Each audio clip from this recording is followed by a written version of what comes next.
You can leave anytime you want.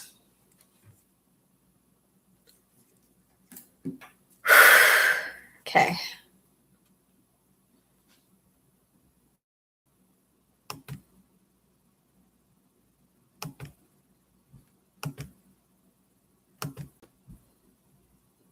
There we go.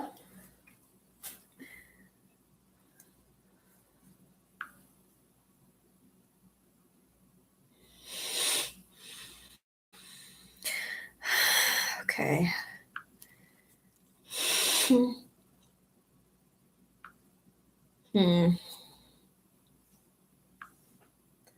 Playtime's over. Hey, K4747, welcome. Hold on a second. 747. I'm just, oops, not that. I'm trying to copy link. Okay.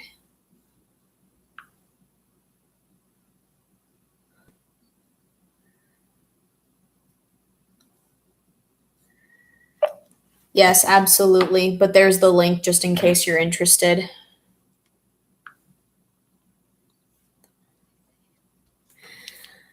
Oh, it's great. Let me just stand up. So this is the living room over here, and I'm still trying to get this place organized, so it's not 100% going to stay exactly like this. But for right now, this is what I've got. Like, I've got the couches, and I've got my gecko's cage over here, and right now the area that I'm standing in is the kitchen. I mean, the dining room. The dining room is connected to the living room and all that. And if you look, hold on, let me move this. If you look over here, you can see there's a window, and in it, here we go, go. This is my kitchen in here, so you can see my kitchen. So there's like a window where you can see it. Isn't that just awesome? Isn't that just wonderful? Hold on, I'll be right back. I'm gonna put my leftover stew into a container.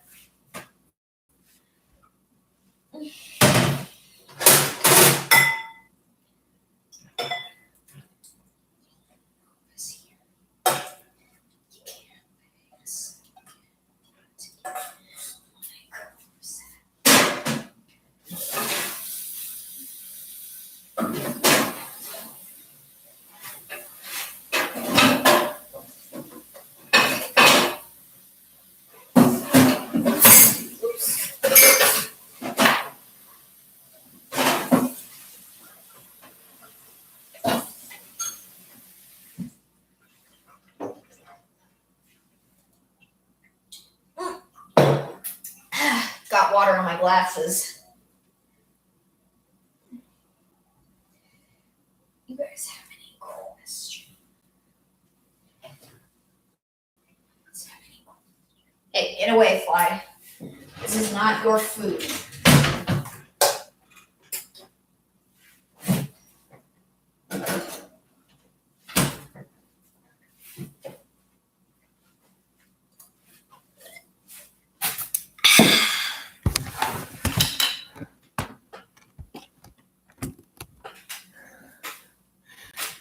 Hola, Reynaldo.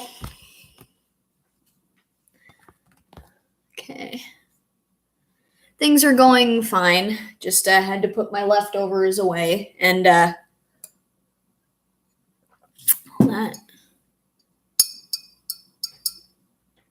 Sorry to hear that, K4747. I'm gonna put on a live.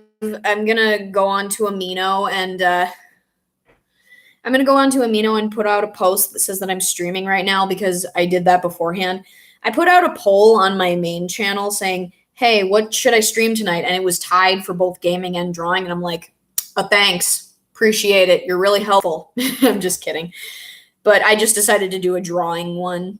And before I start drawing, I'm going to wait for some other people to come in. But first, I'm going to take care of this. Excuse me for a second. Live streaming. I'm currently live streaming on my YouTube channel where I will be drawing. Channel name is Gene Bean Streams. This blog will be deleted when the stream is over. Just gonna submit that right there. Bien, Ronaldo. Bien, ¿y tú? Yesterday, when I was at the mall with my mom and my sisters and my aunt, I was having a conversation with some ladies who were in the child's play area at the mall, but I had to use Google Translate because they only spoke Spanish. They spoke like tiny little bits of English, but for the most part, I was speaking Spanish towards them. I was typing in things on English on Google Translate and just showing them what I was trying to say. I could understand little bits of what they were saying, though. So, do you guys have like everyone who's in here right now? Do you guys have any questions? Like, where have I been? Like, what's been going on? Like, if you guys have any questions, I'd love to do some answering, because before I get started on like drawing and whatever, I'd love to answer your questions if like you have any. But if you don't, then that's okay, and I can just answer your questions as it goes. Oh, hi, Neela. Hey, how are you doing? I'm gonna go put my bowl in the sink. All you wanna do, baby, is touch me. Love you, not get enough. See, all you wanna do, baby, is please me, squeeze me, birds and the bees me. Run your fingers through my hair, tell me I'm the fairest of the fair. Playtime's over. The only thing you wanna do is get away, fly. Ugh, God, these flies are so annoying. Also, I got a haircut recently. As you can see, it's an undercut in the back, and you can see my real hair color shining through.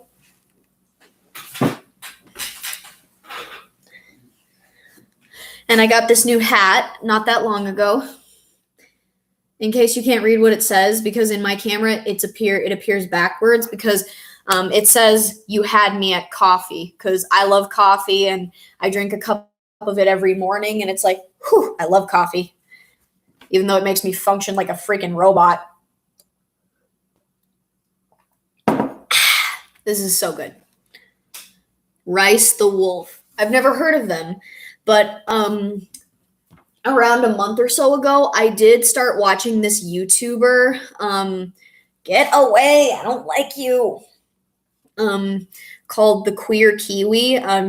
She has become a really big role model to me personally, and she's taught me a lot of the things, like not on a personal level. I don't know her personally. We've never had a one-on-one conversation, but basically I've watched her videos and it's taught me things, and it's put things into perspective for me that I didn't think about before, and I love it. Get away, get away.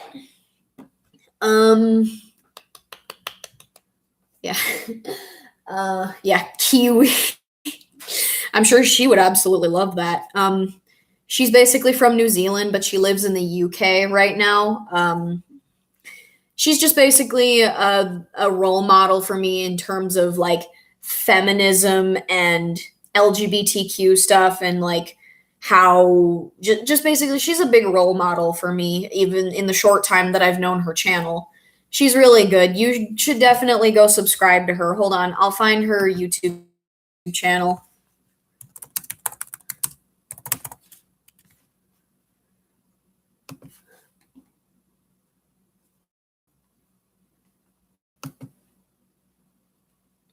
I love that there's 4 people in here. Why do you have a 3rd channel? I'm not judging or anything. I just want to know why. Greetings, guys, girls, non-binary pals. Sorry, I don't know. I didn't mean for that to play. That's her intro, by the way. Her intro is greetings, guys, gals, and non-binary pals. Okay, that's the Queer Kiwis channel. If you guys are interested, you can go subscribe to her. You might learn a thing or two. A majority of her viewers are women, because she's a really big feminist, which is good, but she does talk to like men in a way. Like she makes fun of like abusive men. She makes fun of men who are just pieces of shit, and she just basically talks about things in a way that makes me feel like, oh yeah, that makes sense. Hi, MTK. Nice to see you. One of my favorite things that she's taught me is like, in one of her videos, she was reviewing a subreddit, and she said like there was like this screenshot from Twitter where this woman posted a picture of herself online, and this man commented saying, "Not my type," and she replied saying, "So," and then he said, "So delete it." And Kiwi was like, "The fact that this is so real, the fact that this is how men act." And then she went into this extremely awesome rant where it's like, she said, and I quote, "Buddy, I have news for you. Women don't exist to be attractive to you." And it's just, I'm like, oh my gosh, I love that. I love that. You hear that, men? Women don't exist to be attractive to you. Like, and I'm very glad that you're not attracted to me because I am not attracted to you. So I don't give a fuck. It's so funny. She is so funny the way that she shuts them down. Like, she's not directly talking to them in person. Like, I'm pretty sure they're not going to see it. But the fact that she spits the facts, like, women don't exist for men. We don't exist to be attractive to you. We don't exist to please you. We don't exist to serve you. We don't exist for you. Not everything is about you. Stop going out of your way to tell a woman that she's not attractive to you. Women don't exist for you, man. She's just so brilliant and so funny, and she just makes me feel like, I'm proud to be a woman. Okay. Okay, yeah, that makes sense. Hey, Megan, how are you? I miss you so much. Every time I watch my old streams, like particularly the ones of me playing Sonic Adventure 2, I'm just reading your guys' comments, and it's like, oh man, I forgot that they said this. This was so funny. Oh, that's awesome. You guys got pets. That's amazing. I wish I could have a cat, but I cannot because that would restrict my breathing privileges. And hi, Floru. It's been a while. Yes, it has been a while. These are some cups that my mom gave me for my apartment. Look at that. They have like stars on them. And like, I have so many cool things that I got for my apartment. Like, hang on. I'm going to go get my favorite housewarming gift. I'll be right back. It's in my bedroom.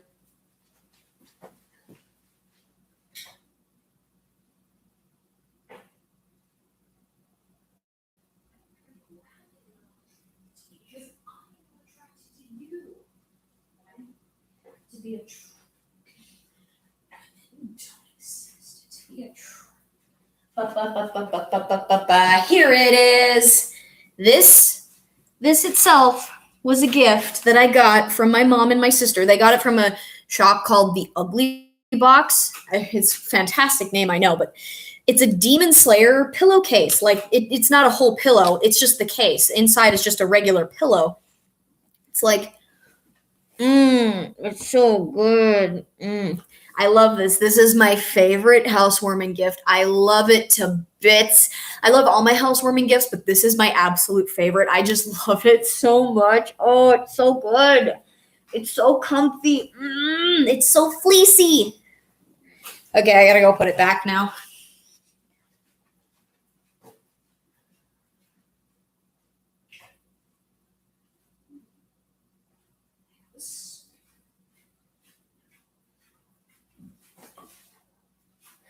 Okay. Okay. Hold on. Oh, yeah. That's my leopard gecko's cage. Her name is Peach, but she's actually not out of her cage right now. She's actually wait a second. No, she's not out of her cage yet. She's in her little hidey hole thing. I can try to get her if you guys want to see her. She's probably gonna be pissed off at me though. She's probably gonna yell at me. Hi, Hannah.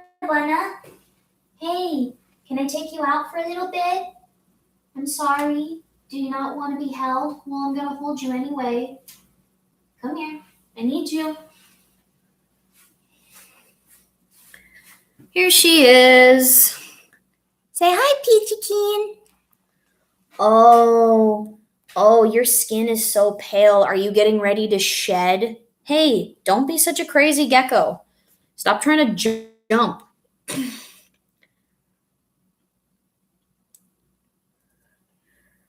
Yep, this is my gecko. Her name is Peach, but I call her Peachy Keen because it's cute.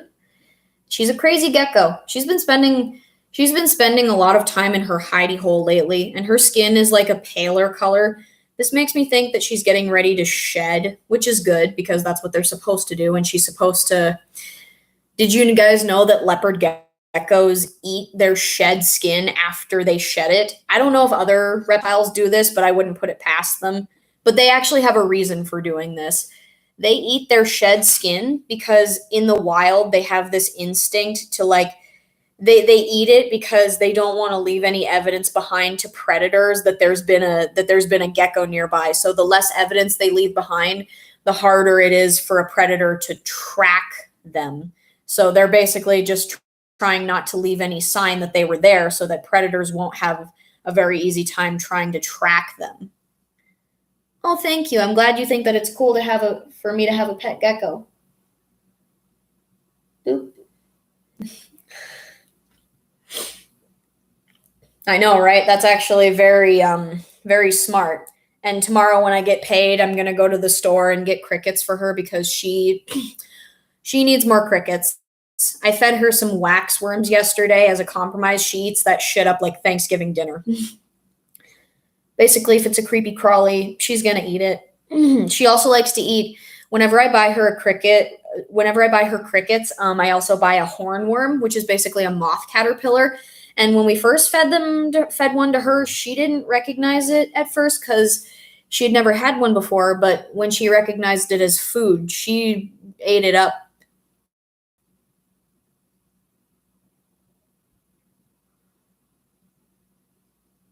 Oh, really? It's cool that your teacher knew that. Maybe your teacher had a gecko or some kind of lizard. Are you a geck? Oh, I'm sorry. Are you mad at me? Did I take you out of your cage when you didn't want to be taken out? I'm sorry. I'll go put you back.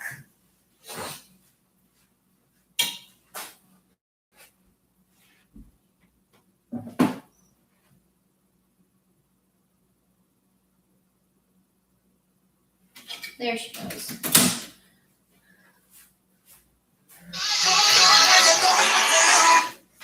Hello? Hi, Mama. Hey, how are you?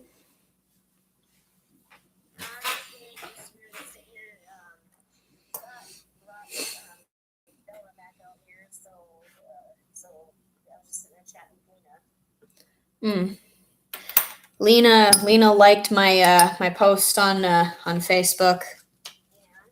Yeah. And speaking of Lena, I was just showing Peach off to my subscribers because I'm doing a live stream right now.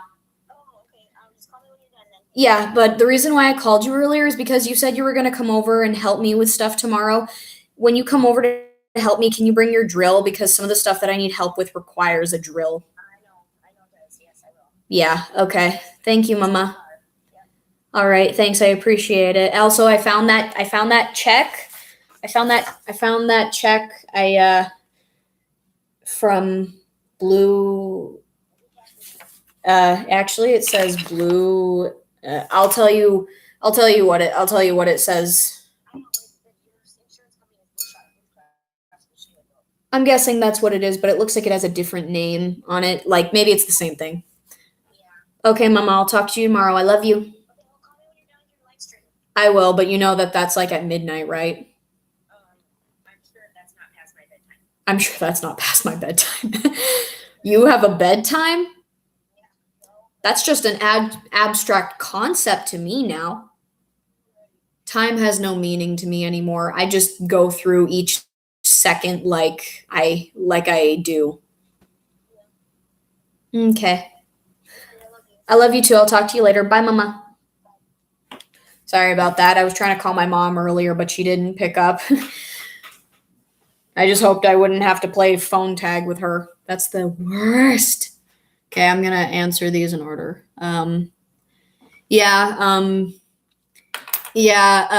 thing I've learned about having a pet gecko is that They don't really do much. My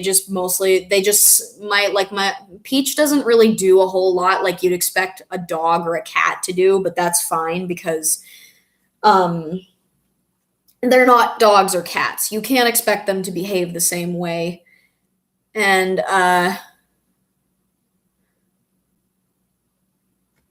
oh god, ooh, that's bad. Yeah, flies are just revolting parasites. They're not really parasites, I don't think. They're just disgusting in general.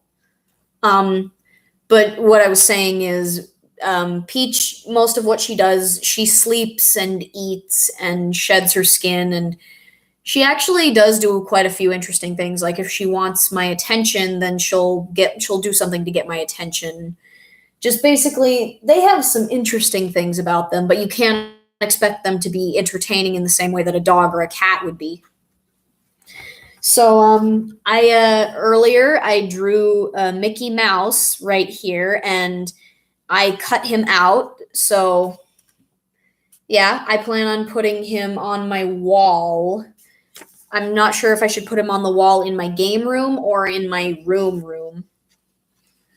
So yeah, I'm just wondering. But also, I plan on doing the same thing with this drawing. I'm just gonna go to the store tomorrow when I get my money, and I'm gonna buy some scissors because I'm gonna cut this one out. It's Oswald the Lucky Rabbit, and you guys probably don't know who he is.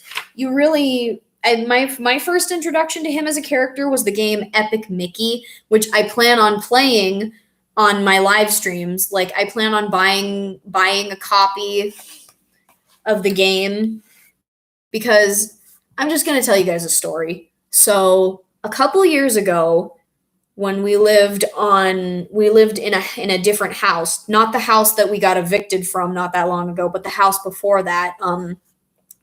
When we were in the process of moving, I packed all my video games into a box, and I labeled it as such so we wouldn't get rid of it because it was an empty box that used to hold like those barrels of juice, basically just reusing a box, okay? And I labeled it as such.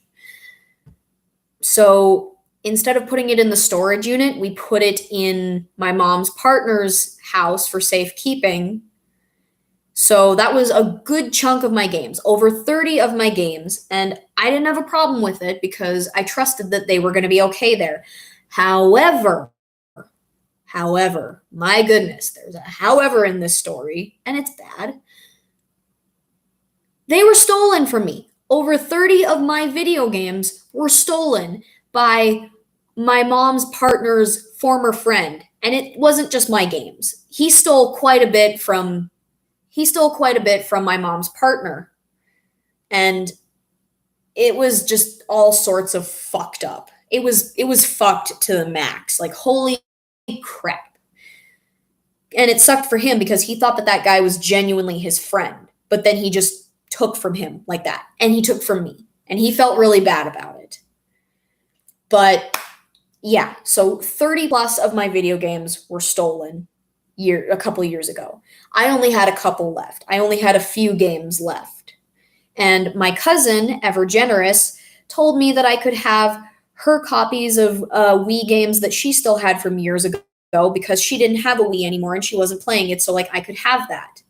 Yeah, exactly, Miles. Exactly. He was a drug junkie, but it's not just selling things for money to buy drugs. It's also selling things to other drug users who have kids. Like, of course, you're going to steal things. You're going to steal video games and sell them to other drug users who have kids because, kids love video games, which is fucked up all in its own. That is not okay. That is very far removed from okay. That is the least okay thing you can do. One of the least things in my opinion. But basically where's this anxiety coming from? Oh yeah. So basically 30 plus of my video games gone. But luckily, I have started replacing them. I have started to replace them, which is good. And I have a few copies of games that were stolen from me that I've managed to replace. And one of the games that was stolen from me was one of the first Wii games that I ever got. Like when I got a Wii for like my birthday or for Christmas, don't remember which one, was Epic Mickey. And I had heard about the game when it first came out, but I didn't have an interest in playing in it because I don't know. I just didn't. But when I played it, I'm like, holy crap, I love this game. I almost instantly fell in love with it. So for the next couple years of my life, it became an instant favorite of mine. So you can imagine that I was not only heartbroken to find that a lot of my games were stolen, two of them were Epic Mickey games. Those were like my favorite games. I loved them to pieces. I loved all my games, but Epic Mickey held a special place in my heart. It did, and it still does. So I'm trying to get the means to buy a copy of Epic Mickey because the first game is harder to find in stores. I found a copy of the second game in a store called Rock 30 Games, which is a store that sells not only modern games but also old retro game systems, which is really cool. It's really cool. But I couldn't find a copy of the first game. I couldn't.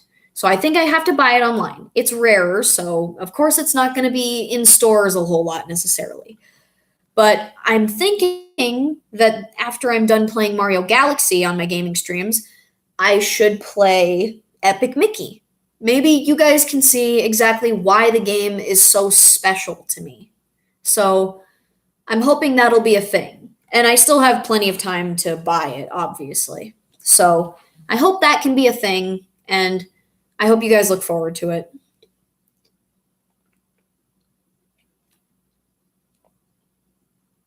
What's the fentanyl crisis?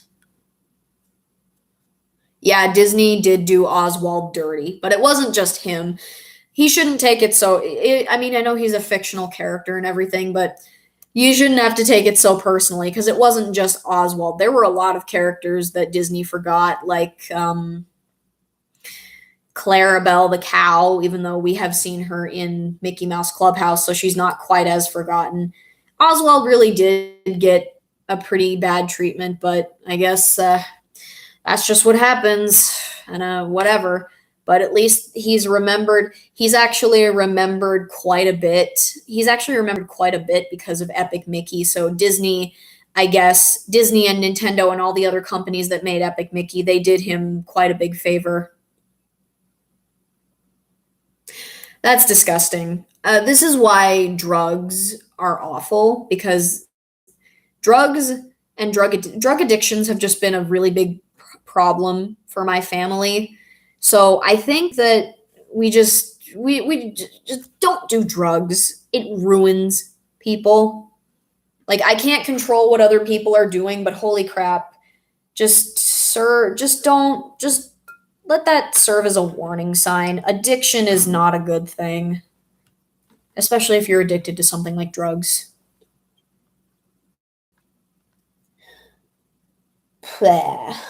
Thinking. I'm just thinking about what I should draw. I kind of want to draw more Mickey stuff, but I don't know. I don't know what the worst year would be for me. 2020 and 2021 were kind of bad years for me. Like the beginning of 2020 was a shit show for me. I'm just thinking, like, what should I draw?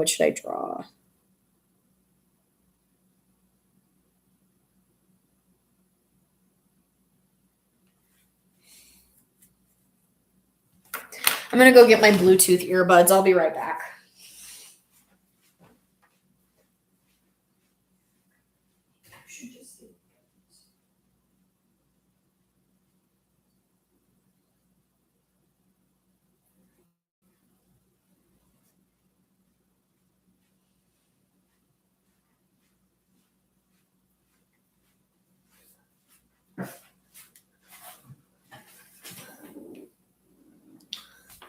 Congratulations, Neela. I personally haven't gotten the COVID vaccine, and I know that's probably like stupid of me, but I don't really trust the COVID vaccines. I mean, logically speaking, logically speaking, it's a vaccine. It's not going to hurt me. It's supposed to help me, but I just find it really sketchy how quickly it came out. That's a little bit weird. That's a little bit sketchy, don't you think? Like how quickly it came out, considering that other vaccines took years of testing and development. It's I don't know. It's just a little bit weird and sketchy to me. I'm not playing a game. I'm doing a drawing stream. I'll do a gaming stream on Friday. Do do do do do do do. Hi, Kuma.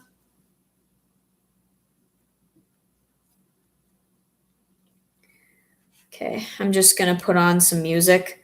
Something else I've been interested in lately is these two musicals called hold on. I need to put this.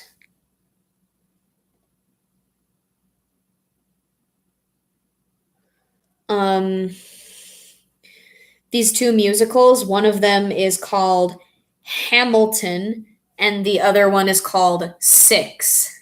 And Hamilton is about one of the founding fathers of America. His name was Alexander Hamilton. And he's the guy on the American $10 bill. He's one of the lesser known founding fathers. Like if you mention his name, some people will probably recognize it, but nobody really seems to talk about him very much.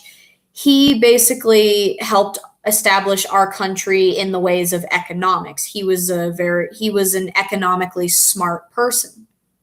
Hi, Skiggy Wiggy. That's a cute name.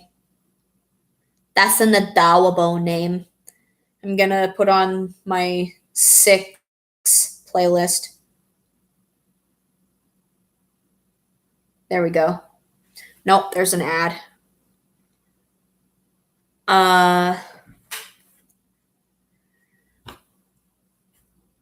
So basically the musical is just about his life, like the major events of his life, like where he came from, what happened with his upbringing, how he affected American history, his relationship with his wife, just basically the major plot points of his life. And it's not a completely 100% historically accurate, but that's okay. Up until his death in a gunshot duel.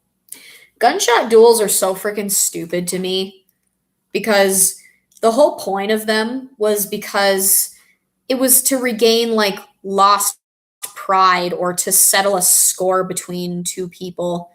And when I hear the concept of it, I'm like, so let me get this straight. You want to try and shoot this person and also risk being shot yourself because your feelings got hurt? Shut the hell up. I don't know. Maybe that's just me. Like, just your feelings got hurt. Oh, boo hoo, sucks to be you. Grow up and deal with it instead of trying to shoot someone, and also don't risk being shot yourself because blah.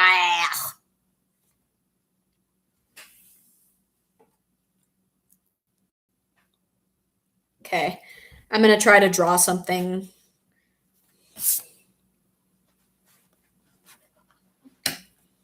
Good luck. Definitely good luck with writing the fan fictions. I'm just going to tell you right now, when you're writing a story, especially a fan fiction, don't romanticize certain things, because a problem that I had when I was a young fan fiction writer, and a problem that a lot of fan fiction writers have, especially when they're young, is that they romanticize things that are not supposed to be romanticized. And I'm not putting myself up on a pedestal. This is me calling myself out as well.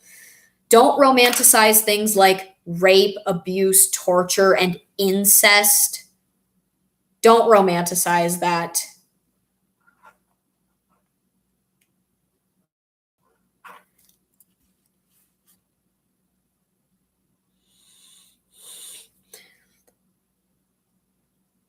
I think vor is really weird, but at the same time, when I was growing up, I had a love-hate relationship with it.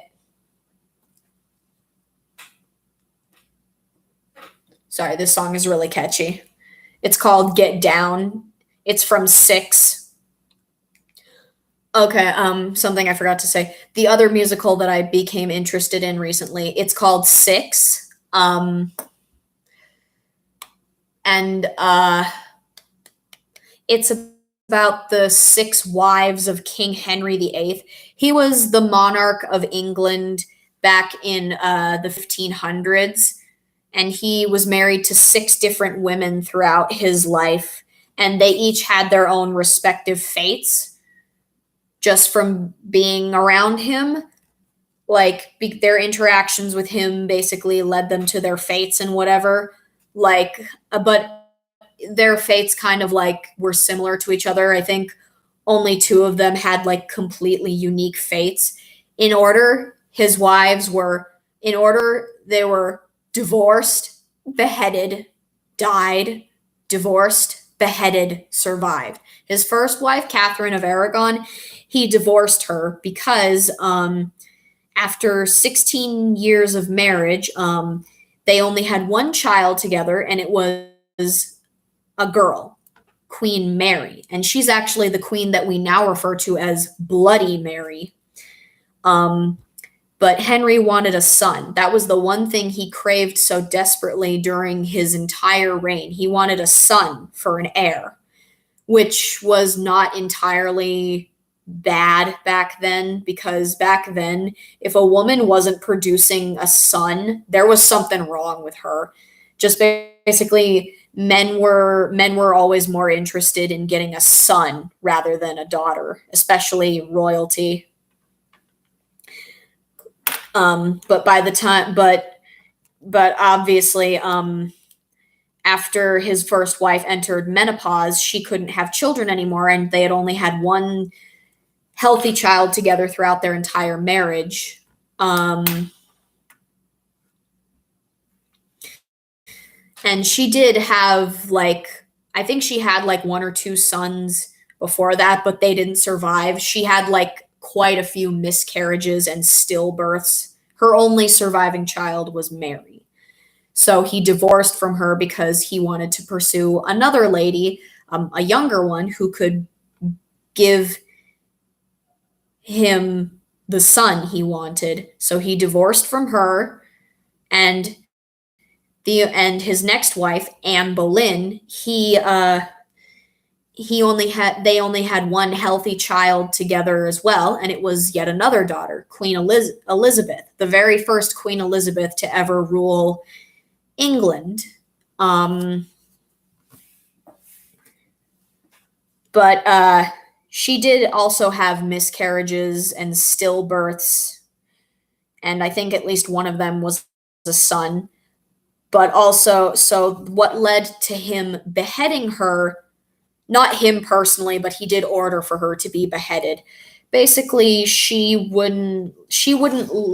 not let it slide that he philandered to his heart's content.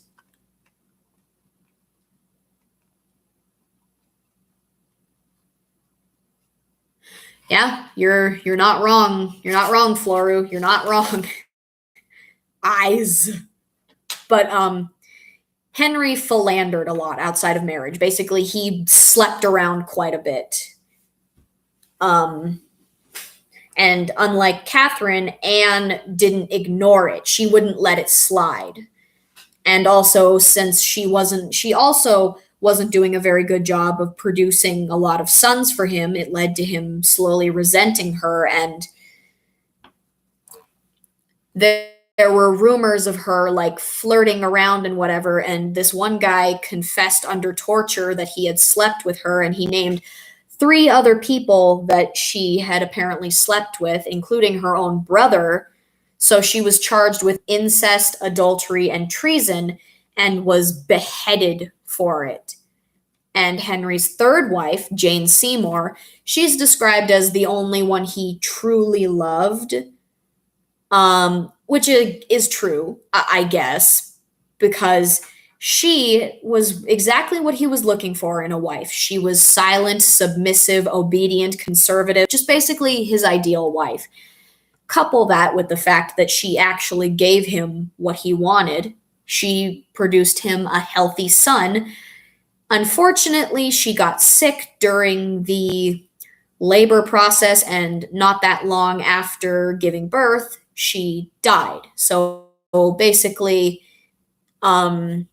even though he got a son, he lost his wife, and he was extremely heartbroken about it and wore black for quite a couple months due to how grievous he felt due to the death of his wife, Jane Seymour. And his fourth wife, a woman named Anne of Cleves, was a German princess. I think she was a princess. Either way, she was from Germany. And it was part of an arranged marriage. It was arranged between them because he was looking for another woman to marry, and there were not a lot of young women in England who were eager to line up to marry the wife-murdering monarch, if you can believe that.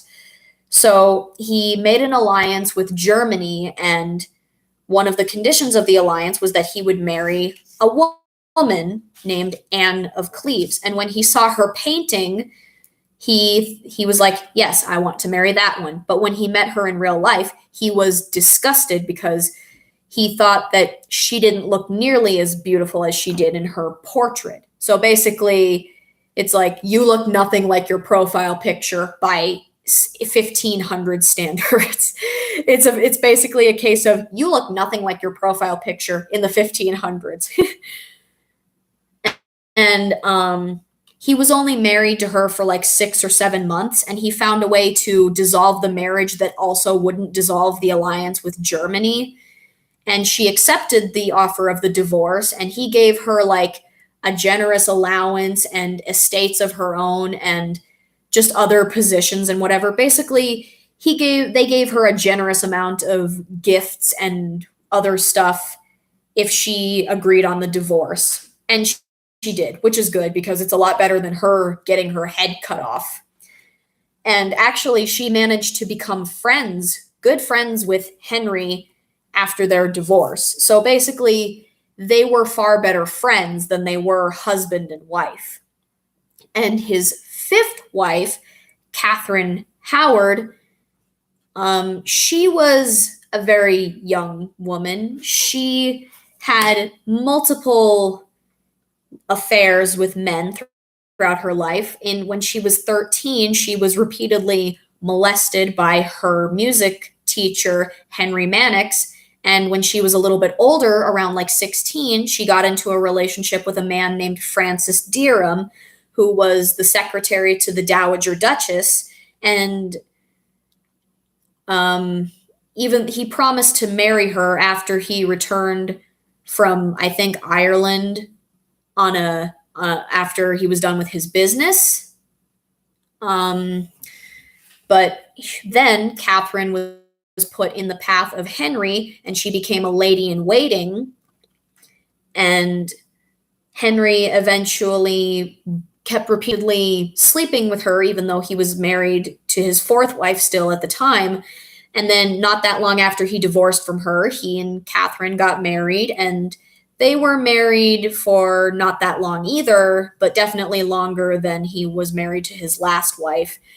But she was in a secret love affair of her own outside of their marriage.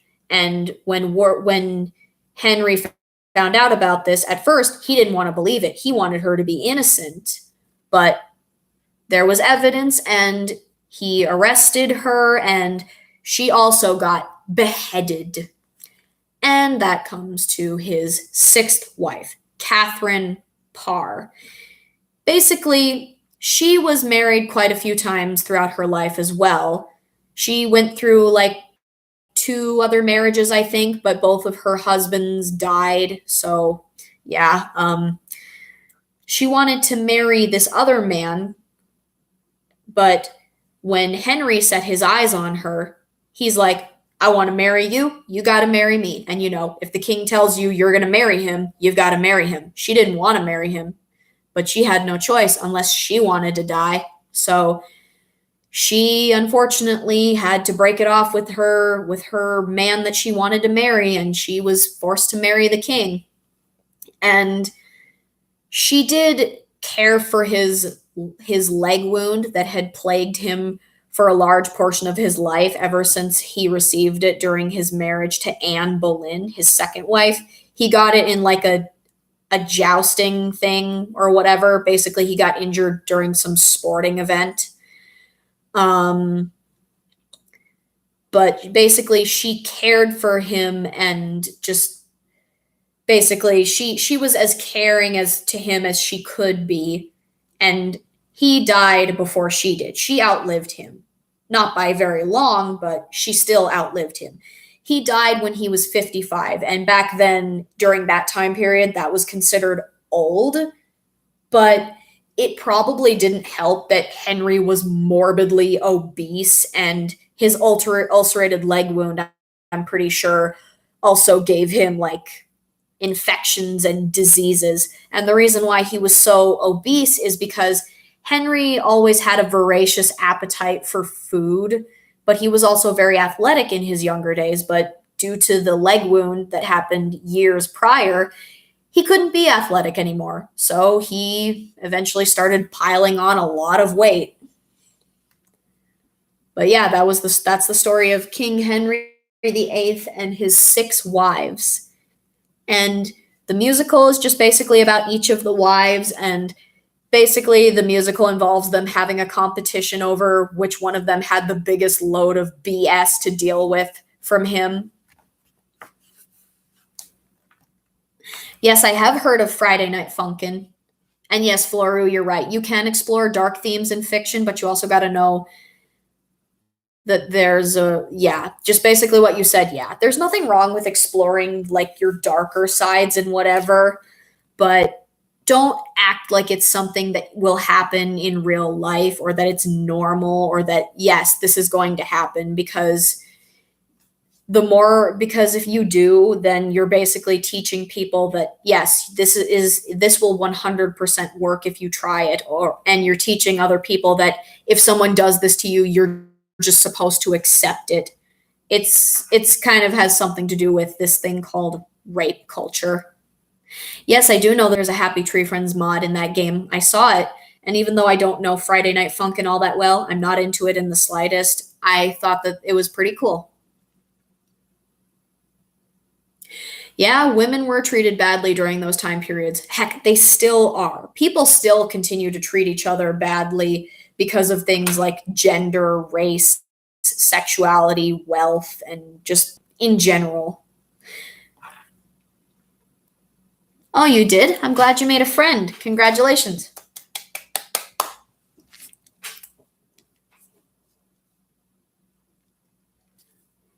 I personally love the Happy Tree Friends fandom because, for one thing, I still love Happy Tree Friends.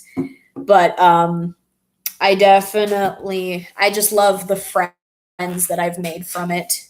I don't know how popular I'm considered to be in that fandom, but I just handle it like I would with any fandom that I'm in.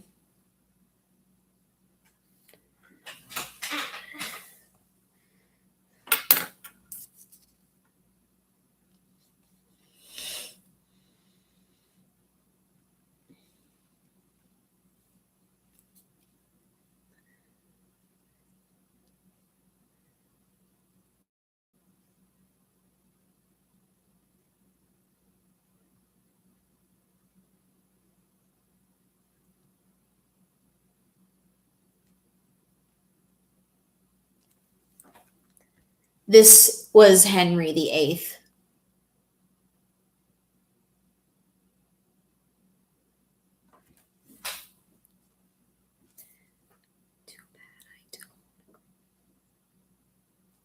Yeah, and that's perfectly okay. I mean, I will always love your Happy Tree Friends art. It is so beautiful. But I just love your art in general. So whatever you draw, it's beautiful, and I love it. You are awesome, Floru. Too bad I don't agree. So I'm gonna and you can't stop.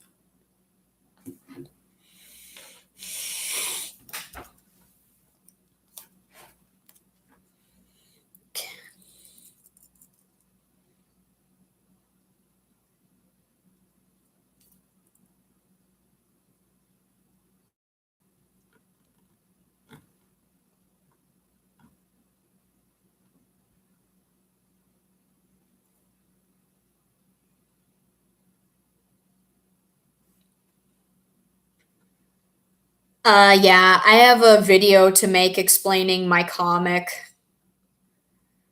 I don't really want to talk about it right now. It's too much for me to think about.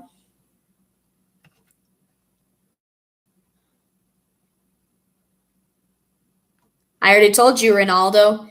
It's, how do you say that? I need to organize my words. Your drawing is maravilloso, Ronaldo. It's awesome. You deserve a lot of features, man. You have good art. Yeah, there looks like there was a lot of beads in his clothing. I also love how his outfit looks like it has a skirt.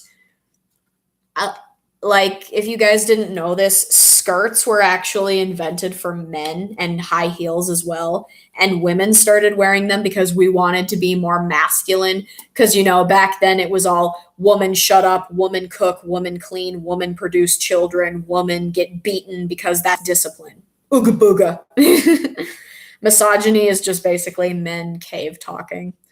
Like, something that the queer Kiwi says over and over again is something that really makes me laugh. Like, she says, do straight men know that they're meant to like women? Because the amount of straight men who act like they hate women, like the amount of misogyny in their words, it's like, sir, do you know that you're meant to like women? How does it remind you of Spooky Month? People sure do love serial killers, don't they?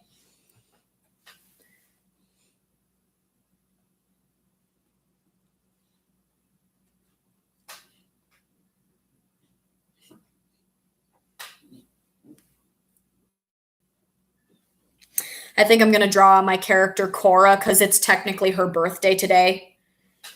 What should I draw her doing?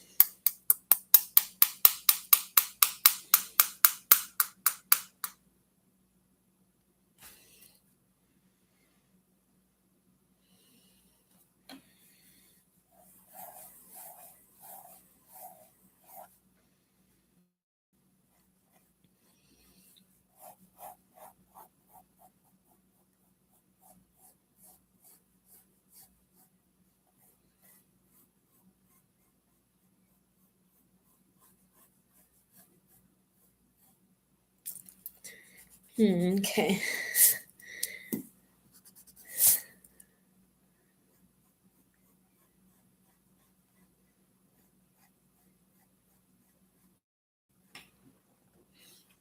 I love Cora. She has such a round, cute face. Yeah, I'm going to do the second thing. I just hope I can pull this off. I actually today when I was drawing, I actually drew a picture of her husband Maverick when he was younger. I haven't posted it yet. I love drawing her husband. He's really fun to draw.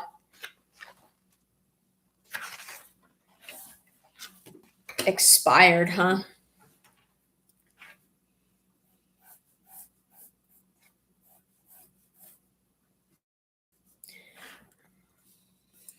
Thank you.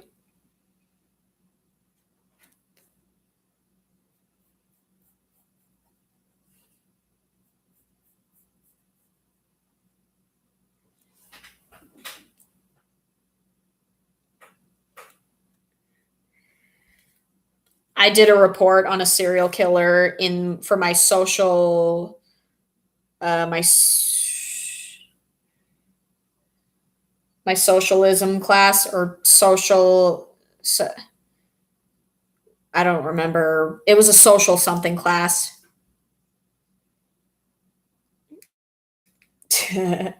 I just basically had to do it was a high school class. I think it was in my 11th or 12th year of high school, but I didn't do it on Ted Bundy. I did it on a serial killer that I got interested in after hearing the Vocaloid song Secrets of Wisteria. The serial killer Albert Fish, he was known for being both a child rapist and cannibal. It makes me sick just thinking about it. His story, oh my god. This man was a fucking nutcase from day one. This man was a fucking nutcase.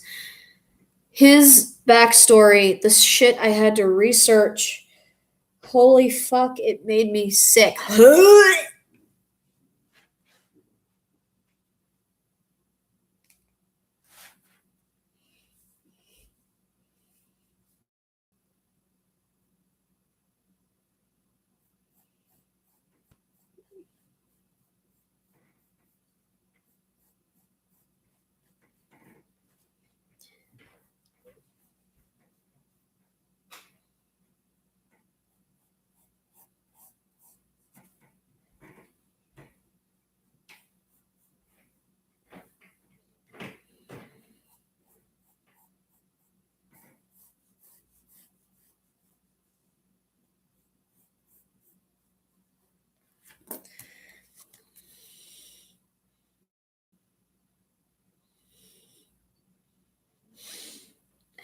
I think Jeffrey Dahmer had a really close bond with his grandma. I don't know. Something about his grandma.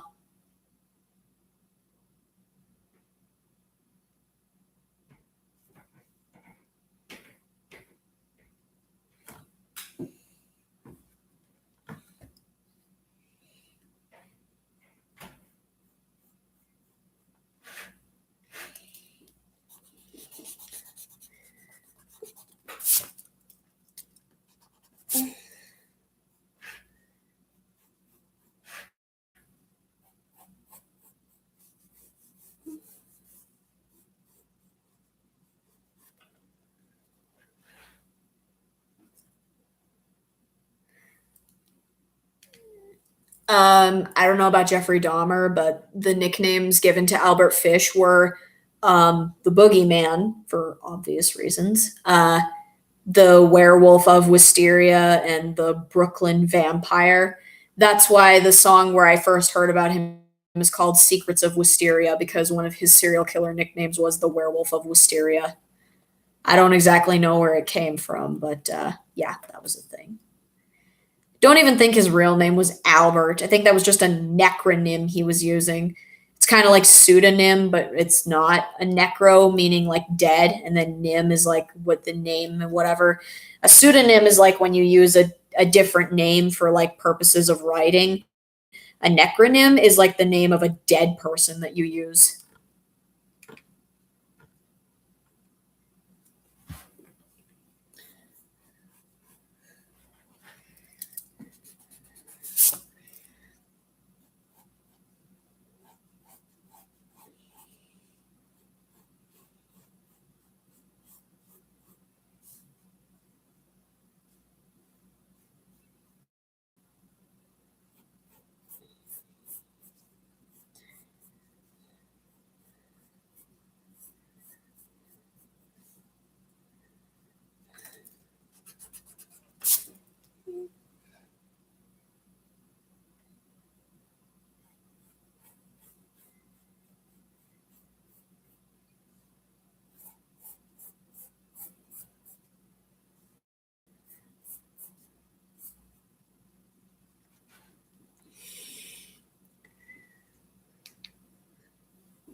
Ooh. Ow. Ooh. Ooh. God, I feel that. Ah. Why?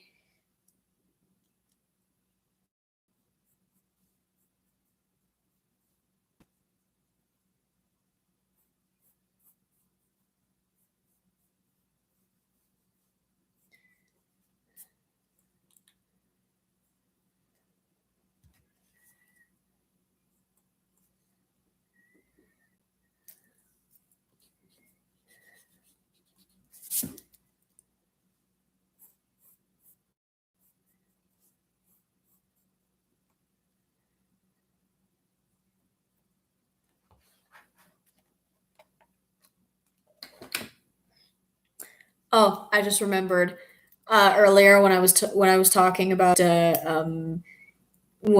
Henry's 6 wives. His first wife had a lot of miscarriages. She had 5. I just remembered how many she had. She had 5 miscarriages. Yeah, I would hope you would call 911. I would hope anyone would call 911. Holy shit, that must ha.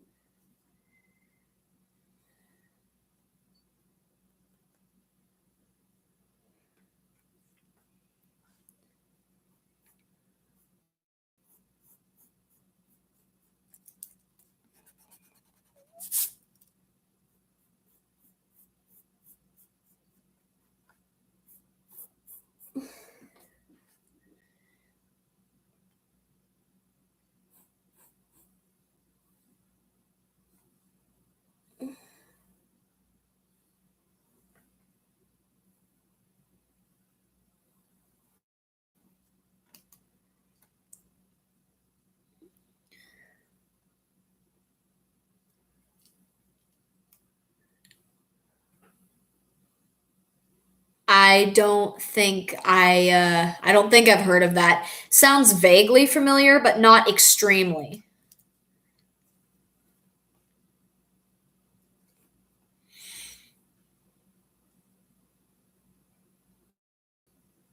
That's good. That's good. Whoever called 911, props to that person. Props to them.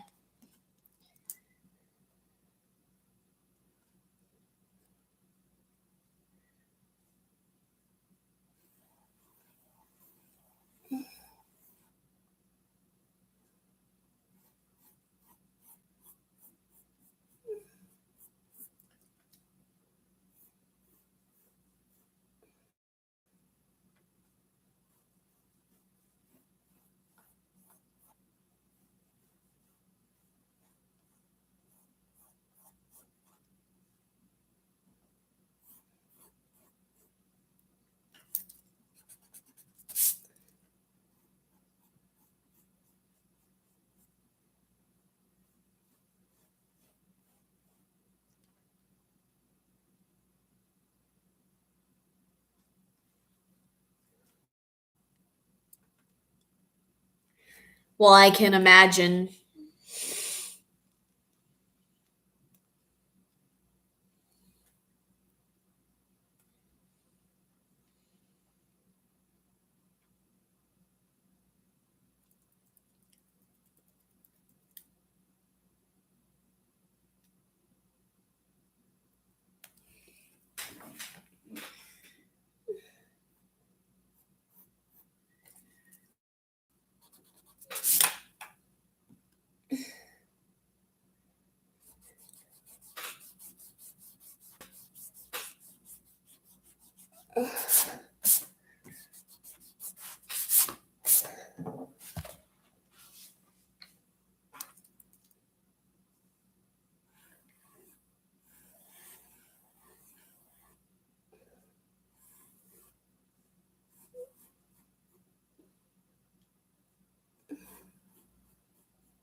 I love how much shorter Flickby is compared to his mom. I mean, she's like 5'7", 5'8", maybe. I'm not sure, and he's like 4 feet tall. Definitely, definitely, you should. You should post your work. Definitely.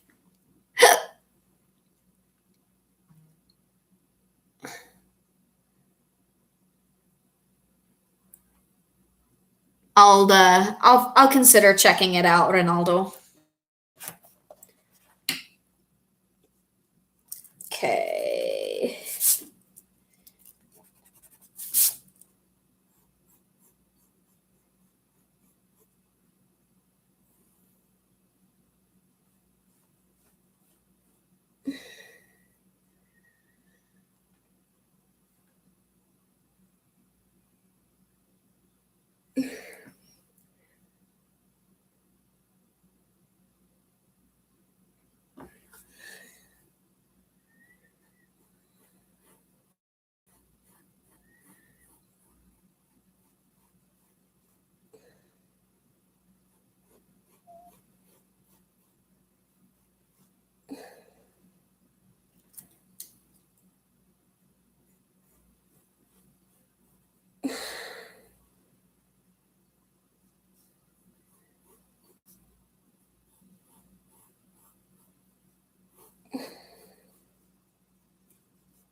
I haven't seen the new Space Jam yet. I want to see it. I loved the original.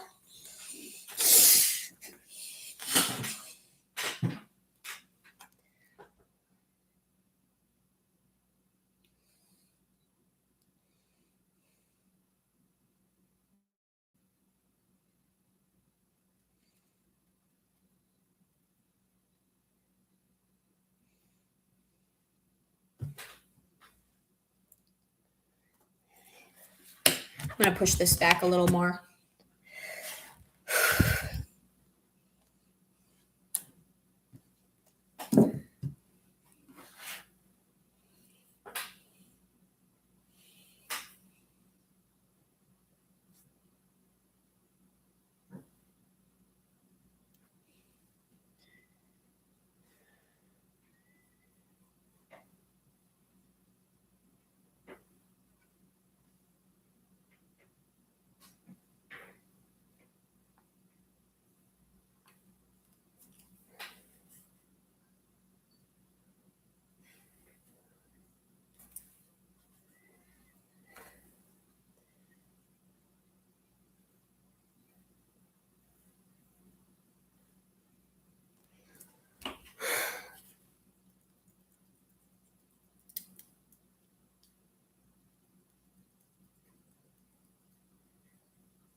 Just really invested in this song right now.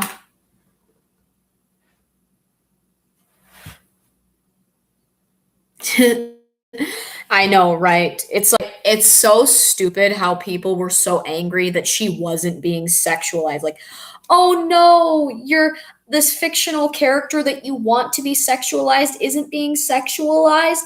Oh, boo hoo, sucks to be you. Maybe get out of your mom's basement and stop living your life in your underwear. You're a 35-year-old man pervert who should just grow up and stop being such a child. I know that's probably an overgeneralization, but come on, man. Come on. It's a cartoon character. So what if it's not being sexualized? Why do so many men think that every single woman, real or not real, needs to be sexualized? Women are not sexual. We are not inherently sexual. Like a woman's body is not a sexual. Bodies are not sexual unless they're meant to be sexualized. It is so disgusting. Like, if you want to watch someone being sexual, go watch some porn. It's free. It's online. All you got to do is type it in and boom, there you go. It's not that hard. Stop wanting every single thing that exists to be sexualized. We as a society have just normalized the over sexualization of everything. Everything in the public's eyes has to be sexual. And it's fucked up. It's stupid. Not everything needs to be 18 plus, guys. Like, someone will look at a laundry basket and try to make it sexual. You can't even say that someone wouldn't do that. That is how far society has fallen. Everything just has to be sexual to them. And it sucks that that's what sells. The term sex sells, like it sells merchandise. It doesn't have to be that way. We have made it sexual to see things like skin and legs and collarbone and shoulders. That is not a thing that is inherently sexual. Like, just stop it. Stop it. That is disgusting. Well, then in that case, the entire human race would go dead because everybody is a pervert. Everybody is a pervert to some extent. But yeah, people who sexualize everything, they need to stop that. Like, men especially. I'm not trying to single out men. I'm not trying to say that I hate men, but people say that they hate men for a reason. You ever wonder why? You ever wonder why? No, really can't think of any reason why. It's because we normalize the hell out of men being disgusting and we don't correct it. It starts from such a young age, like with school dress codes. Like school dress codes that say you can't wear anything that shows your collarbone or your shoulders or your legs because it's distracting to the boys. And instead of telling girls that they should just accept the fact that they're going to be sexualized, we should instead tell boys, like, hey, stop staring at her, stop sexualizing her without her consent. What she's wearing has nothing to do with you. Keep your eyes on your own paper. But no, instead we make excuses and punish girls. Like we say, like, oh, I'm sorry, this is distracting you. I'll take this object out of the room. That can go fix itself. It is gross. It's disgusting, honestly. And it happens in all girls' schools too. Like you say, like, oh, you're distracting the male faculty.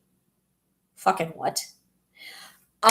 Here's an idea. Maybe if you have a male adult grown ass man teacher who is distracted by underage girls, clearly the problem is you have a pedophile in your school and he needs to get out. Stop punishing girls and justifying a man's actions. It takes away the idea of consent too. You're basically like, you want to know the reason why women who dress indecently is do you want to know why the reason why women who dress indecently get assaulted more?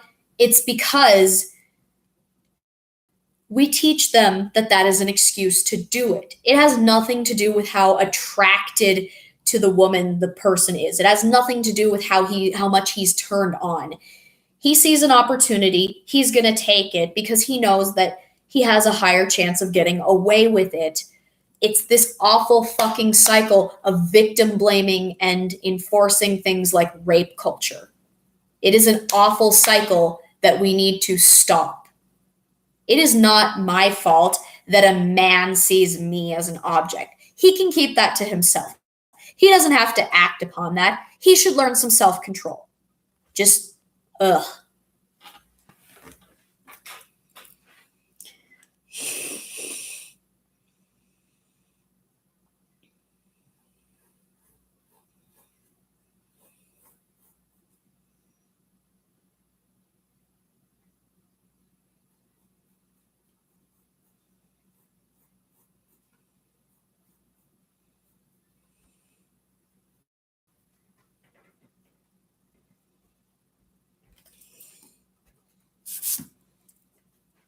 Exactly, Mr. Foreman.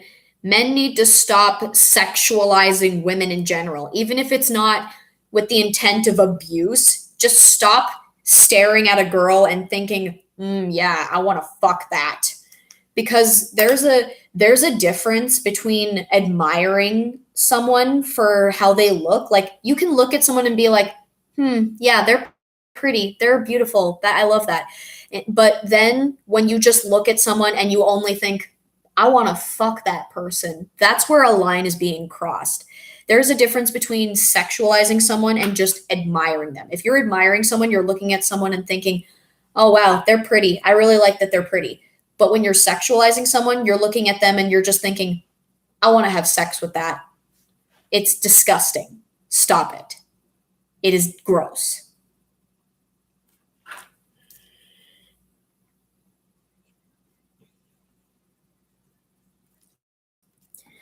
Why do I keep messing up this thumb? Thumbs. Yeah.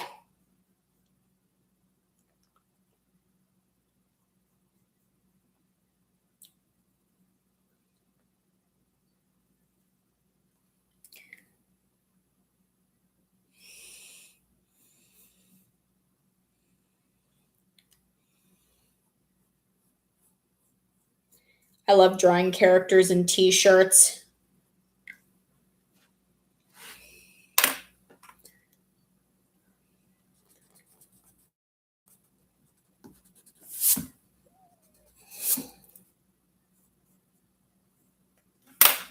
This is what I have so far.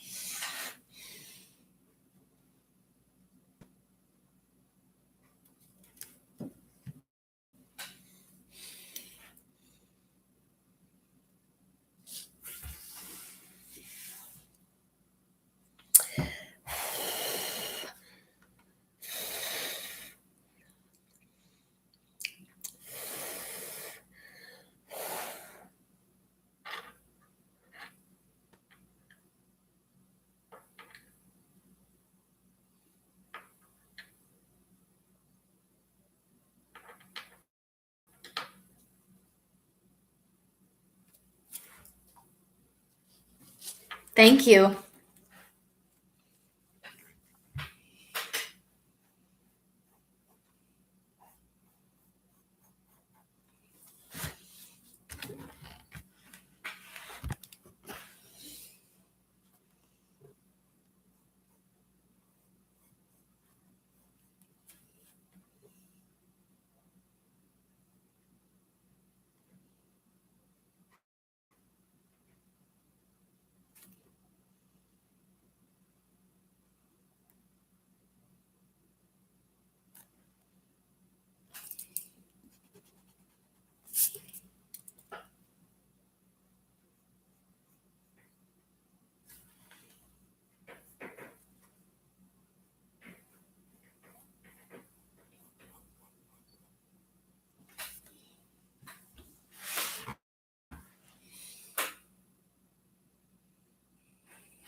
I like drawing characters with their hands on their hips like this, just when it's like, it's so fun.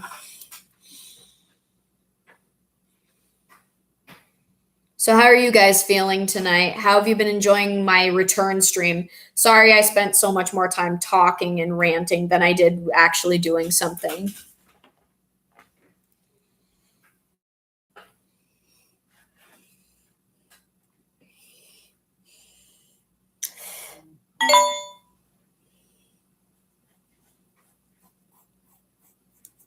Ooh, this is definitely a good idea.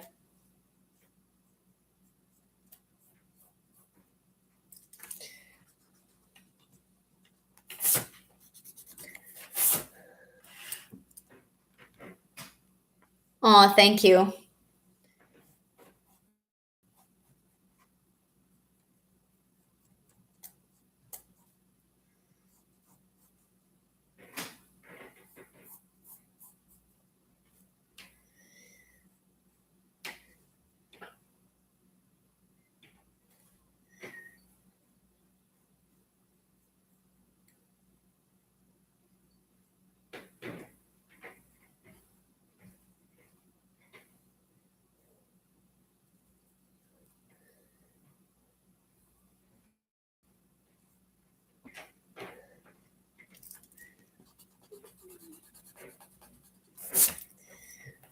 Also on Friday, I'm going to be doing a gaming stream.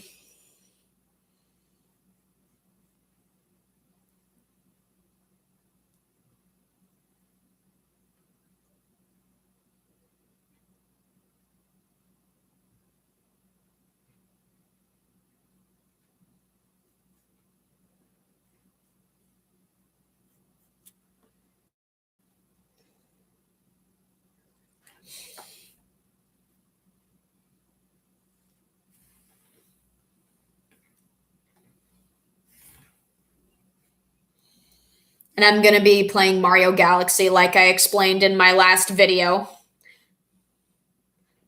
I don't need your luck. All I need is 6.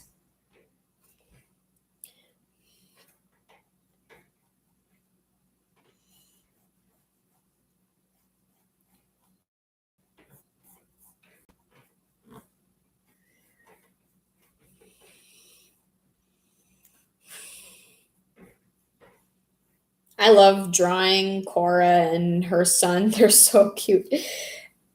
I just love how after they reunited and he like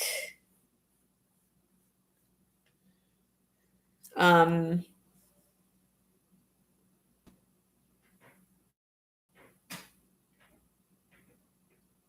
just basically I like their relationship and exploring their dynamic with each other.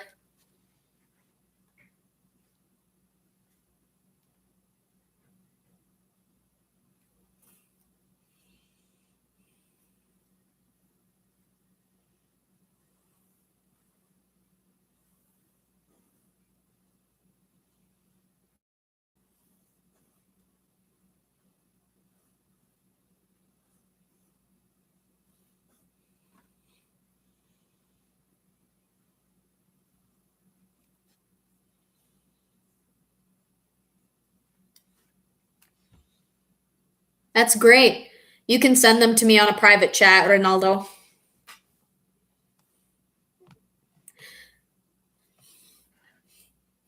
I just love and appreciate you guys so much. You guys are like mwah, my friends.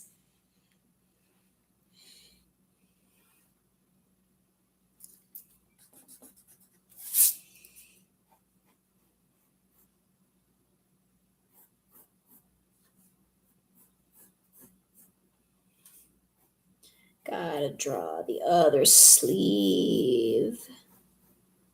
T-shirts are just so easy to draw.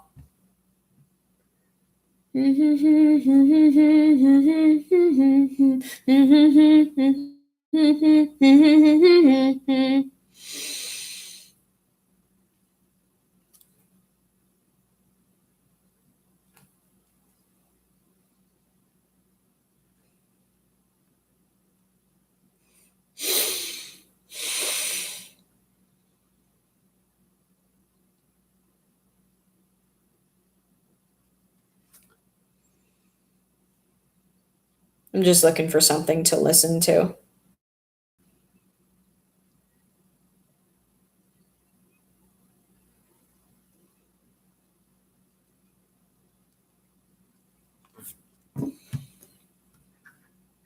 As long as you make it clear that it's a Happy Tree Friends character and that it's incorporated into Happy Tree Friends somehow. That's what I do with my human OCs.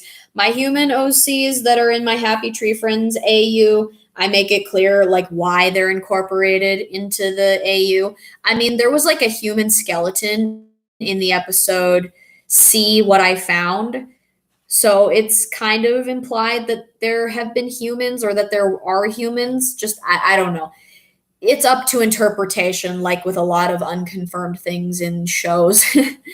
But I have explanations as to why there are humans in my AU. It's a long story that I need to write down because I'm reworking a lot of the lore and how the story works in my AU. So it's not like this cringy thing that a 14-year-old wrote.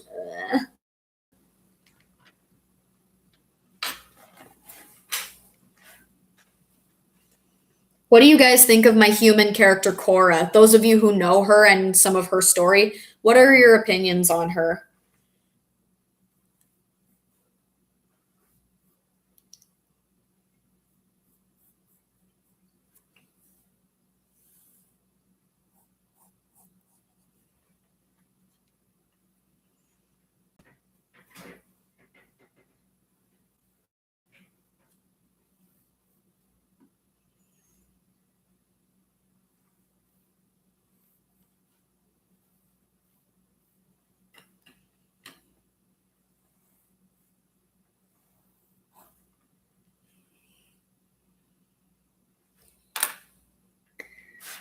Thank you.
Thank you.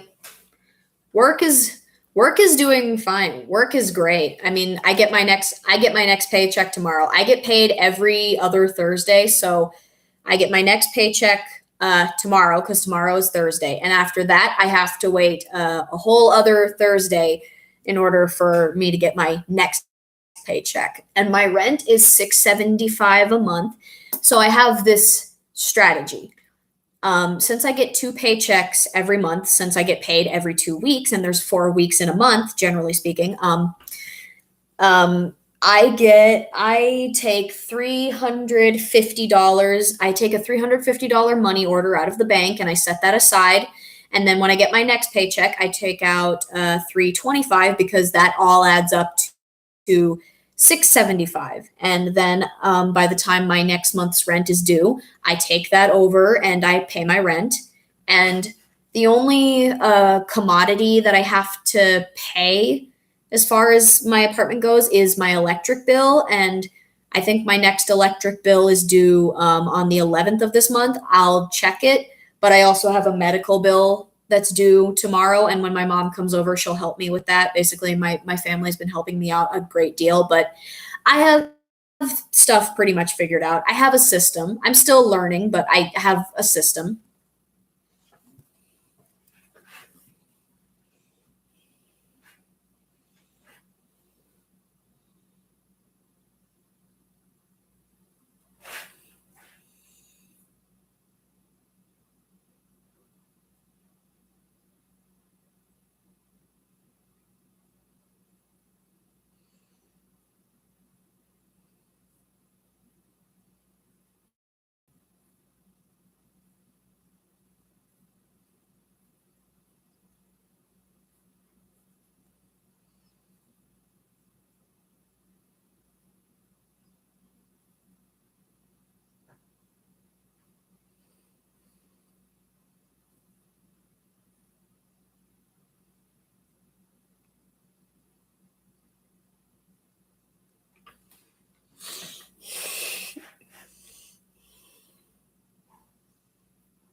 I love the shirts that I drew them in.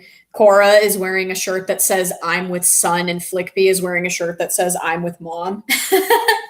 It's kind of like the couples t-shirts where it's like, if found, please return to, and it like let's just call this couple Rose and Jane, hypothetically speaking, like, if found, please return to Jane. And then Rose would be wearing a shirt that says I'm Rose, or whatever. Just, if found, please return to this person, and this person's wearing a shirt that's like, I'm that person. It's so freaking funny, and I love it.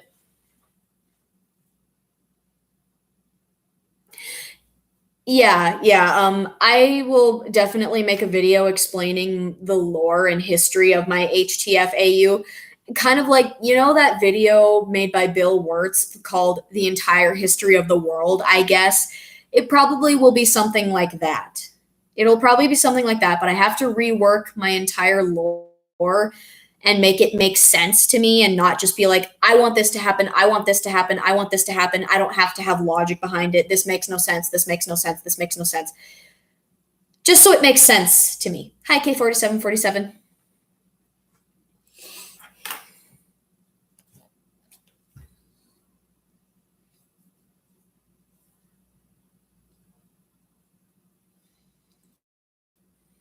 I love Darman.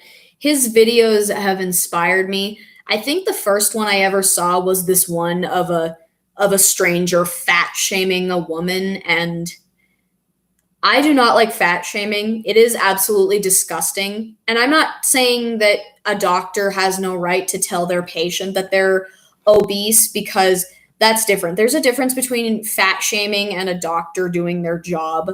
Fat shaming is like when you belittle and berate someone, and uh you just basically call them names, and you break them down because you view them as fat, even if they are quote unquote fat. And you call them names like fat ass, chubby, lard tub, whale, just whatever. You make them feel ashamed of themselves, and like they should commit suicide just because they're fat or because their weight is on the extra side. But a doctor doing their job is explaining to you, this excess weight is bad for you and you are going to die, and you need to change your eating habits and whatever. Just basically, a doctor doing their job is not fat shaming. There's a difference between fat shaming and a doctor doing their job. But my point is, I do not like fat shaming. Fat shaming is just absolutely disgusting. Bullying of any kind is bad, but when you're especially bullying a minority, like a neurodivergent person, or a person of different race, or a person of different religion, or a person of a different sexuality, or even someone who has a different body type aside from what you personally find to be admirable or attractive or anything, just calling someone fat and ugly, it's disgusting. Don't do that. Fat shaming is bad. Do not do it.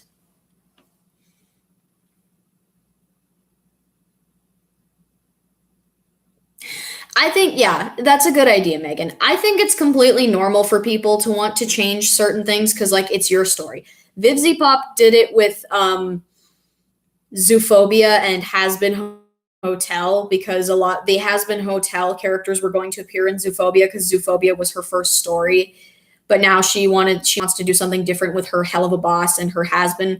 Just basically, it's completely normal to pull back information and to rework stuff when you're still trying to figure something out. It's completely fine. People's thought processes changed. It's not abnormal for someone to want to change something. It's not abnormal in the slightest.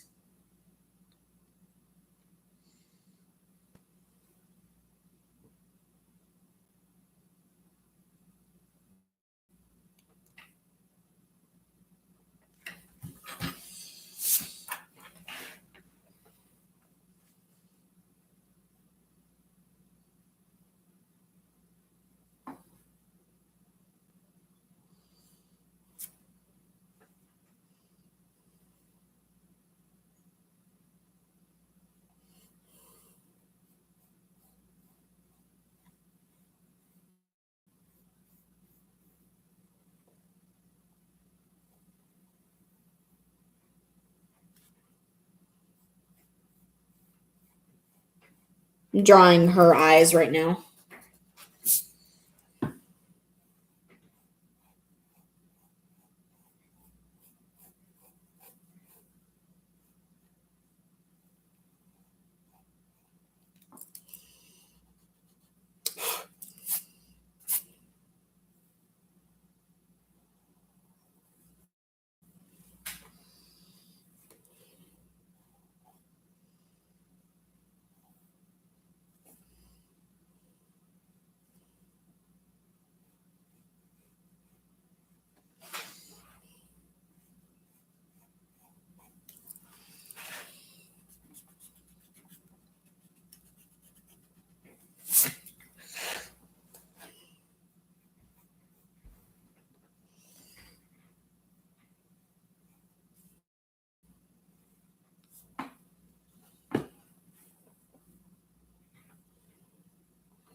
I got a little more.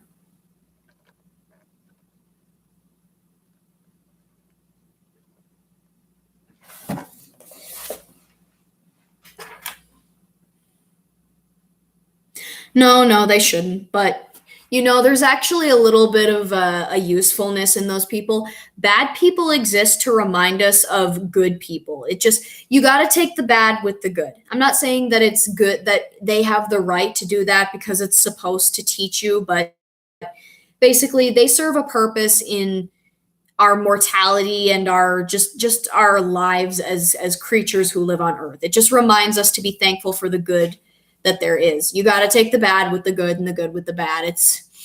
It's just humans are not black and white creatures.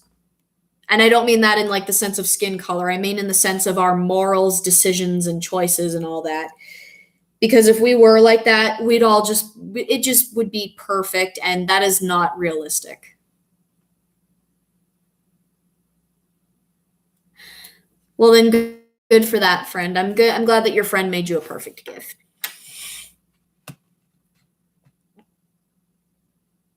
Yeah, story writing is difficult.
I love her glasses too. They're a little hard to draw sometimes though.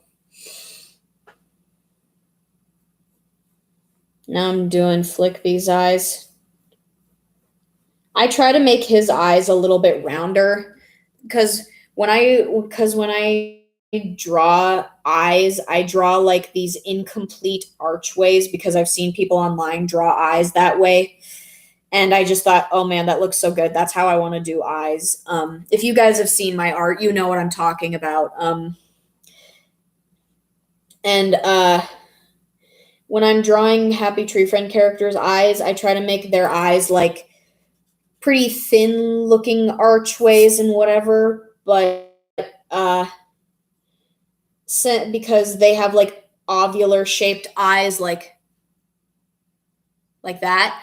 But Flickby, his eyes are like circular shaped, so I try to make his eyes a bit rounder even when I'm drawing them in my style, and it definitely looks better because he has just different shaped eyes in the show, so I try to do that with my art style.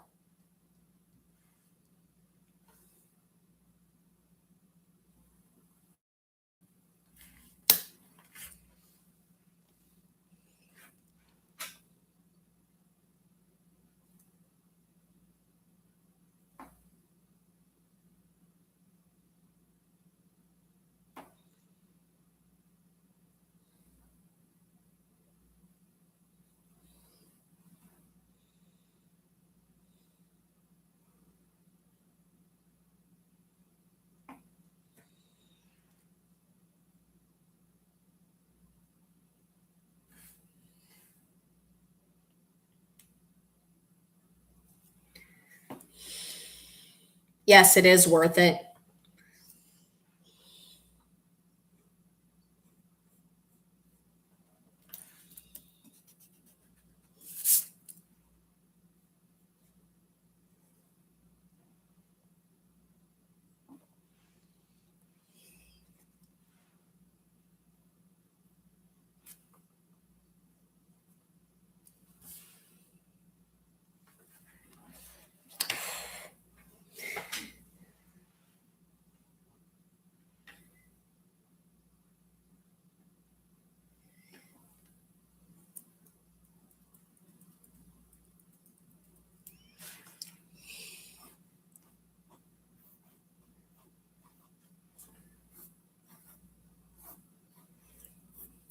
sketch is almost done.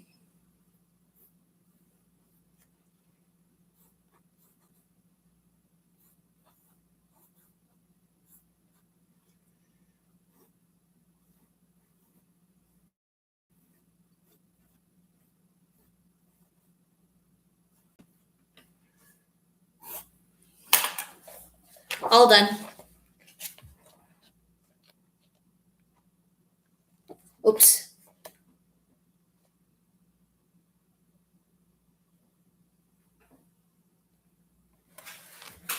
There we go. Now I just need to do the lining and the coloring.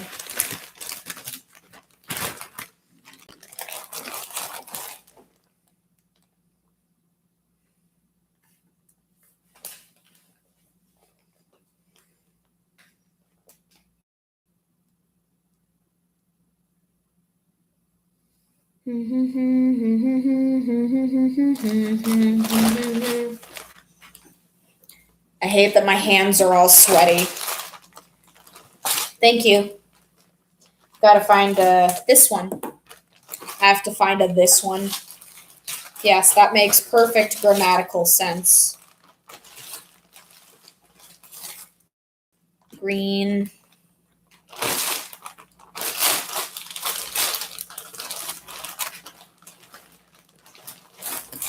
Navy blue.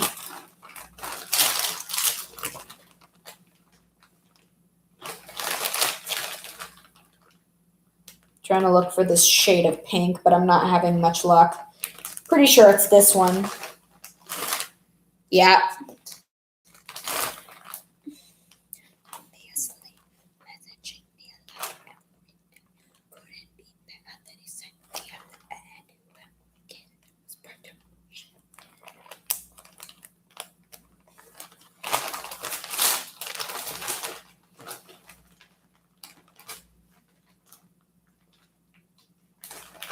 Trying to find another color, but I'm not having very much luck.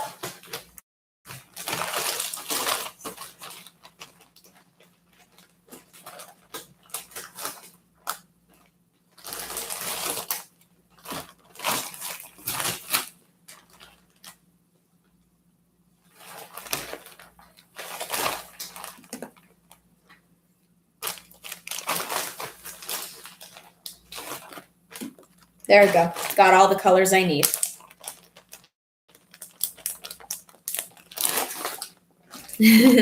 Thank you. I like when people compliment them. That just. I'm gonna get some more water. Be right back. I'm thirsty.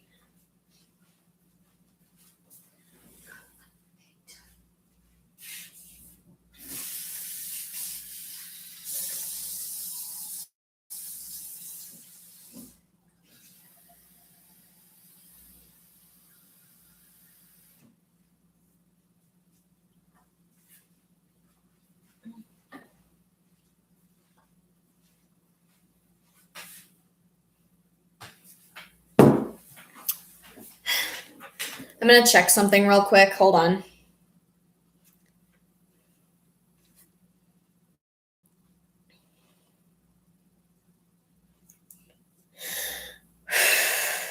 Okay.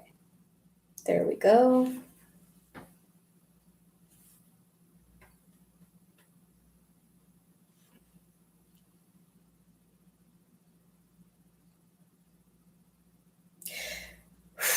Okay, so it's due tomorrow. Okay. I have two things to take care of tomorrow. I need to pay my electric bill and I need to pay that medical bill. Good thing mom's coming over. What do you mean favorite combination character? What does that mean? Are you talking about like fusions or something?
I'm just concentrating on this, sorry.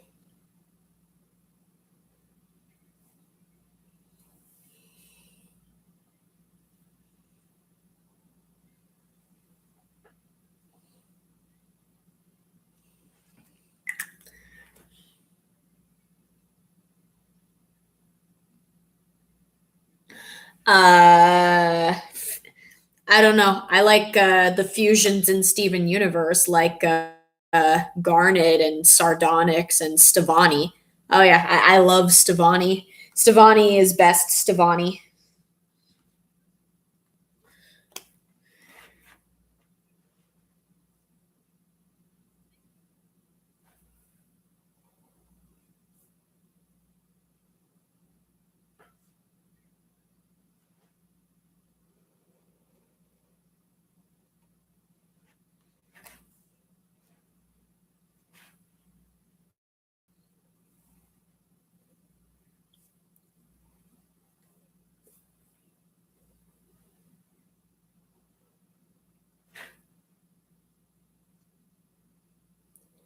I've gotten better at drawing arms and legs too.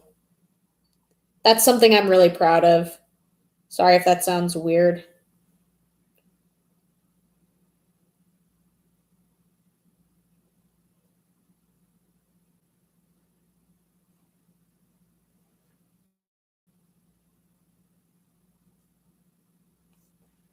All right. That's amazing. I hope you had fun.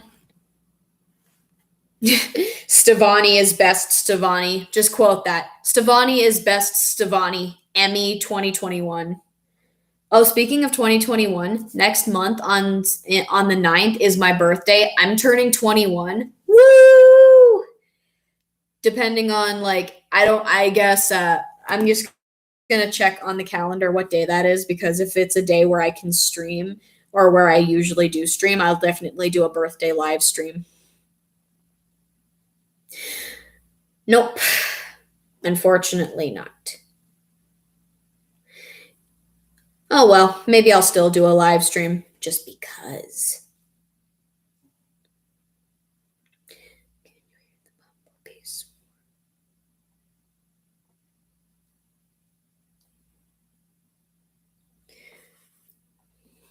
Trying to find something to listen to, but that's hard because there's so many good choices and I don't know what I want because I can't make decisions.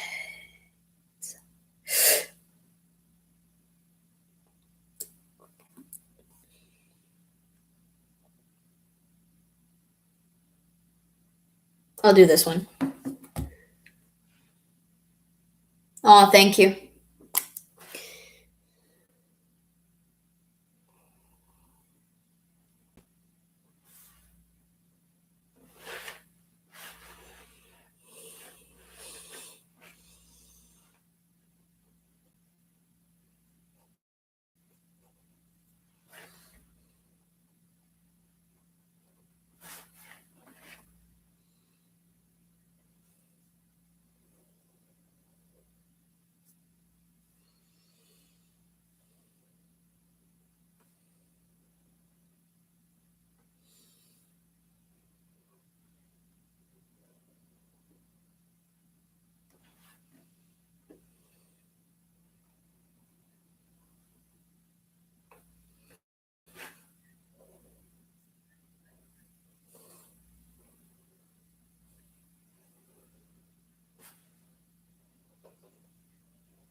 Oh, I love this song.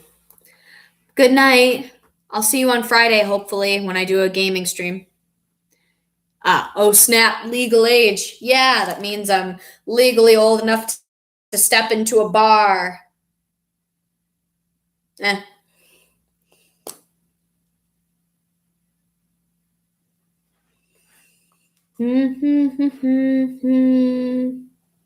I recommend the song Mercenary by Panic at the Disco. It's really awesome. It's short but good. It goes, Hey, mister, the bellman said, I can only recall last night's hotel, I said. So he replies, saying, how do you manage? I dodged the blast and apologized for collateral damage.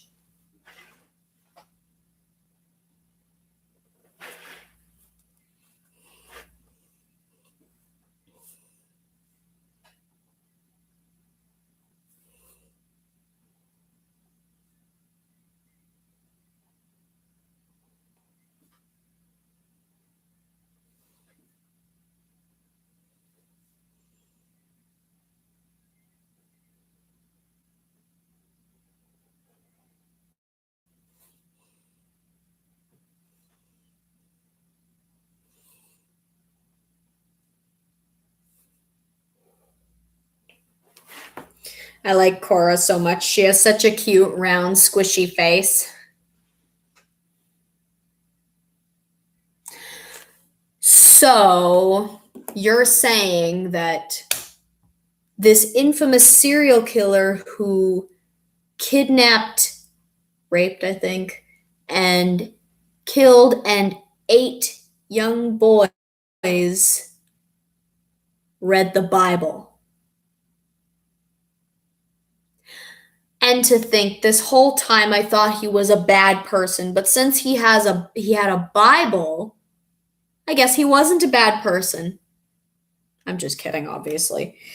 Like, that's like saying that Hitler was not a bad person because he invented the Volkswagen and that he protected his physician who was Jewish. Yeah, that makes it totally okay. No, the dude was a fucking monster. And so was Jeffrey Dahmer. And so was Christopher Columbus. You don't get to just wipe away all the bad things you do by doing a couple of good things here and there. That's not how that works. You don't get to just be an awful person 80% of the time, but then like 20% of the time you're like, but then people are like, oh, that's a good person.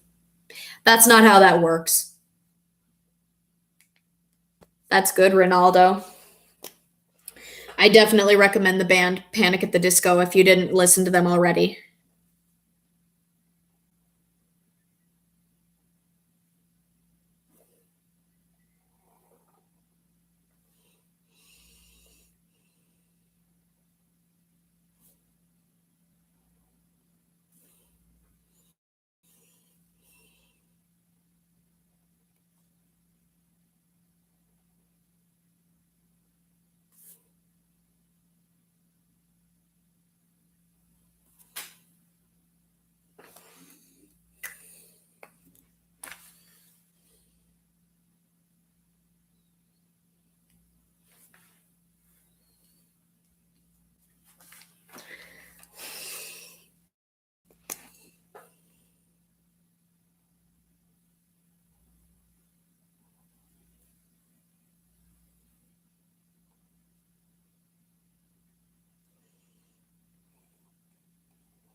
Progressing on the line art pretty well. Did you guys know that Cora, when she was younger, she actually had longer hair? She actually had a haircut that was pretty similar to mine when I was younger. When I was younger. Here, if you guys haven't seen it already, I have a drawing here. Sorry, my sister scribbled on it a little bit.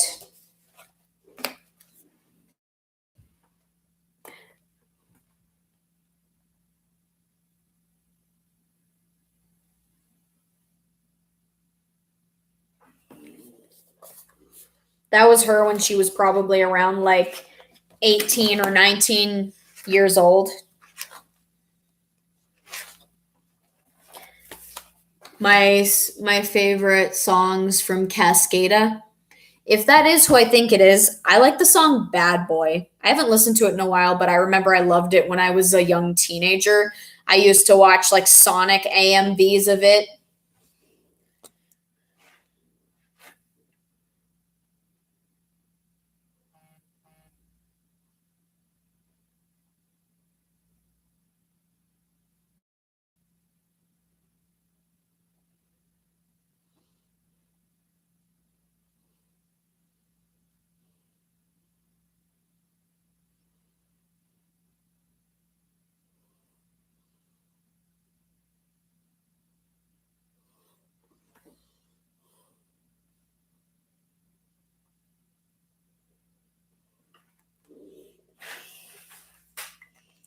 I love this. This is turning out so beautiful. Well, then probably Bad Boy. Let's just go with Bad Boy. That's my favorite. Good memories.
Evacuate the dance floor is awesome. Oh, oh, evacuate the dance floor.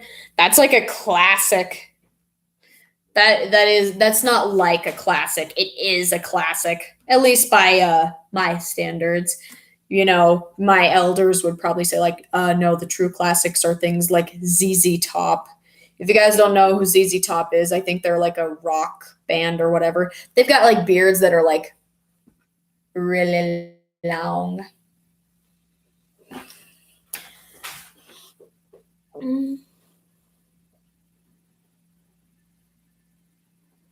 Everyone's got their own definition of a classic depending on like what year you were born.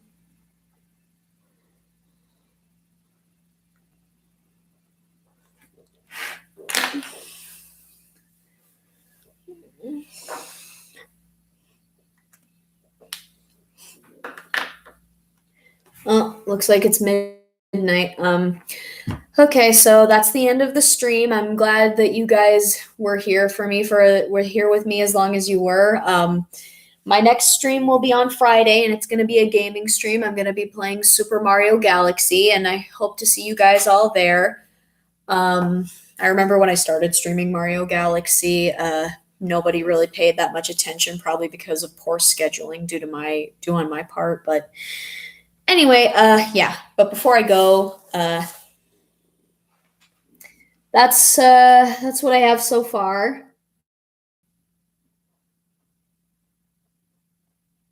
I think it looks good. Look at his smug little face. He really thinks he's hot shit, doesn't he? He's like, yes. He's so freaking funny.